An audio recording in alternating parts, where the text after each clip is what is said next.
මචංලා අද මම ඔයාලට කියන්න යන්නේ නියම භාණ්ඩයක් ගැන. මේක නිකම්ම ස්කූටරයක් නෙවෙයි, පාරට බැස්සම හැමෝම හැරිලා බලන ලෙවල් එකේ එකක්. මේක තමයි අලුත්ම TVS Ntorq 150 එක. අපි හැමෝම Ntorq 125 එක ගැන දන්නවනේ. ඒකේ පවර් එකට, පෙනුමට අපි කොහොමත් ආසයි. හැබැයි මේ 150 එක ඊට වඩා සම්පූර්ණයෙන්ම වෙනස් ගේම් එකක් ගහන්නේ. 150cc එන්ජිමක් එක්ක එන නිසා පිකප් එක ගැන ආයෙ කතා කරන්න දෙයක් නැහැ. ට්‍රැෆික් එක අස්සේ නූලෙන් දාලා ඇදලා යන සුපිරිම බයික් එකක්. පෙනුම ගැන බැලුවොත් මේකේ තියෙන්නේ නියම ස්ටෙල්ත් එයාක්‍රාෆ්ට් එකක් වගේ දරුණු ඇග්‍රෙසිව් ලුක් එකක්.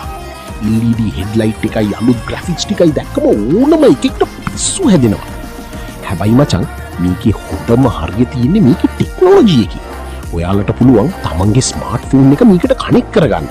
ඩිස්ප්ලේ එකෙන්ම නැවිගේෂන් බලන්න පුළුවන්, ඉන්කමින් කෝල්ස්, මෙසේජස් ඔක්කොම බලා ගන්න පුළුවන්.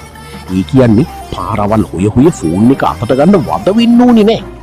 රයිඩින් කම්ෆර්ට් එක ගැන බැලුවොත් සීට් එක මරු, ෂොක්ස් ටික සුපිරි.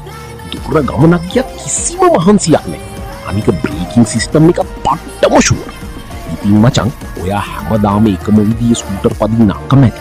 පාරේ යනකොට ටිකක් කැපිලා පේන්න, ස්ටයිල් එකට වගේම හොඳ පවර් එකක් එක්ක යන්න කැමති කෙනෙක් නම් TVS Ntorq 150 එක තමයි දැනට තියෙන හොඳම choice.